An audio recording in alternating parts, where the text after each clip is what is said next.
Hey guys, welcome and thank you for buying my e-course, Making Bitcoin Easy. I am so excited for you because I really think this is going to be something that you're going to like, you're going to enjoy, and you're going to take so much out of. I'm also excited for you because I wish I would have had something like this back in 2011 when my buddy first told me about Bitcoin, but I didn't. There really wasn't a lot out there. And I know there's some other things out there, other trainings, but there's really nothing like this, which is one of the reasons I did it.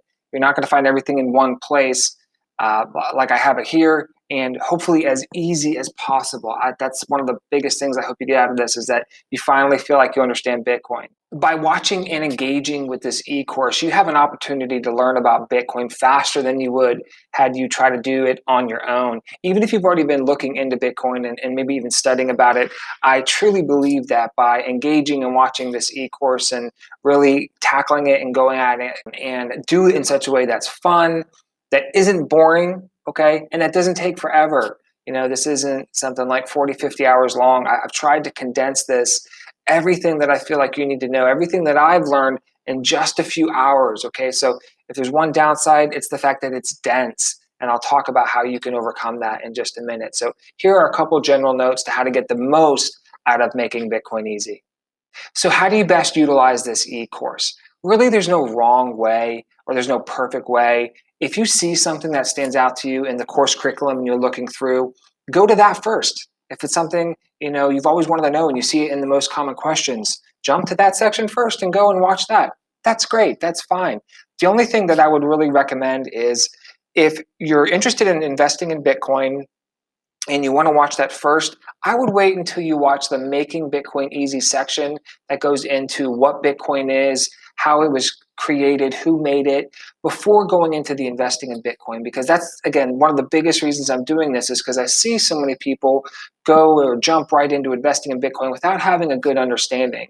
And while I do cover investing in Bitcoin, right before that is my Making Bitcoin Easy section, which talks about what is Bitcoin. So if you could take that first, go through that at least first, and then if you want to jump to investing in Bitcoin, go for it. And you can try it before then, but I definitely believe that doing the Making Bitcoin Easy section first before investing in Bitcoin will benefit you, and you'll be really glad you did. Other than that, you can jump back and forth, jump around. You can start near the end, work your way back to the beginning. But the way I've made this is designed to work from beginning all the way to the end, kind of consecutively. Ideally, you're going to want to watch some of these videos repeatedly until the concepts take root inside. And you'll know when you're starting to get this, when it's sinking in, when you can start talking to someone else about it and they start engaging back. Okay, they start asking you questions and then you can answer their questions and you start to have a dialogue about Bitcoin and you know what you're talking about. That's when you know you're really starting to get it. And that's so exciting for me as a teacher, as an educator, when I see those I've taught, the lights go off and then they start talking and engaging. There's really nothing more fulfilling for a teacher than when you see that.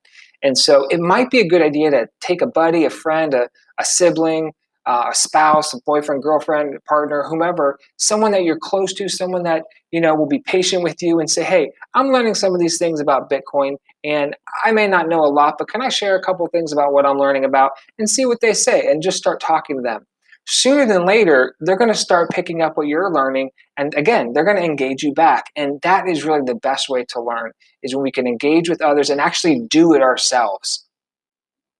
While you listen, actively think about what's being said and write down any questions that you might have, anything that stands out, or even anything that doesn't make sense, and then you can come back to it. Because chances are I'm going to cover everything that you have a question about. You're just probably not there yet in the e-course. And if things don't automatically just fall into place after a little while watching this, and you feel like you're getting frustrated and a little overwhelmed, that's okay. That's normal. I felt that way a lot of times learning about Bitcoin, and so has everyone else that has learned about Bitcoin. Bitcoin is still hard, it's still confusing, and there's still complex parts to it.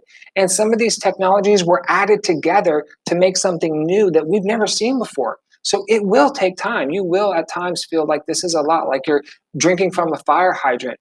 If that's the case, just pause, take a break, take a walk, take a day, take two, maybe even take a week, and just think back through what you learned and go back.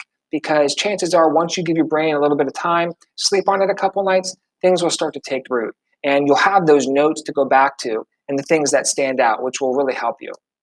As a good example for this, think about the internet. Do you know how the internet works? Like really works?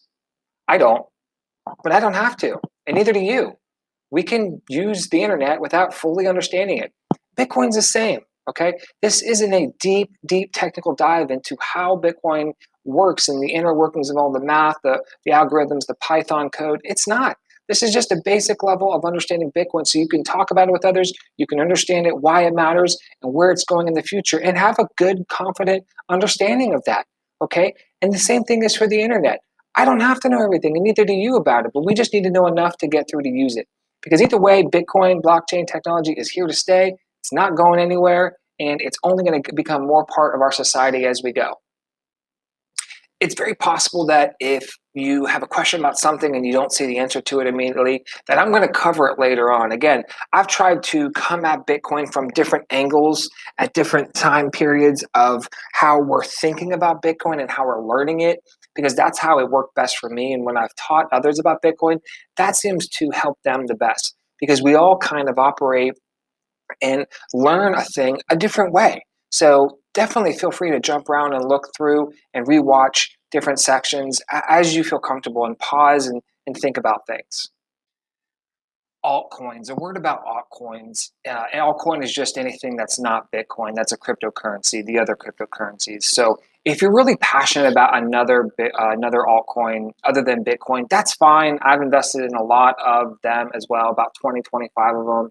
And if you want, just substitute where I talk about Bitcoin with one of the altcoins, but because for the most part, they're the same. Okay, they have slight variations. They have different ways of how they do their puzzle solving, different way of how they process transactions, how big their blocks are. But for the most part, in 100% of the cases, they all came from Bitcoin, Grandpa Bitcoin. So if you understand Bitcoin first, you're going to understand all of the rest of the altcoins way better than if you were just focused on one specific, only Ethereum or only Litecoin or Dogecoin.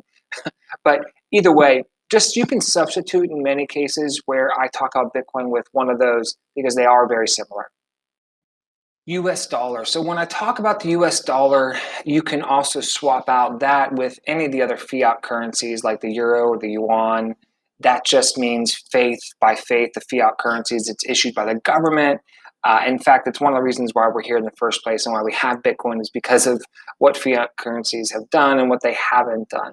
I just talk about the US dollar because I live in the United States. US government. So I talk about the US government because I live in the United States. But when I use words like the US government, banking, regulation, laws, I'm talking about the US versions of those. So if I lived in another country, it'd probably be different. However, I sometimes will specifically talk about another country's regulations or laws, but when I do, I'll make it clear so you won't have to wonder. Satoshi Nakamoto. I assume one person named Satoshi Nakamoto made Bitcoin, that person is still alive, and that's his real name.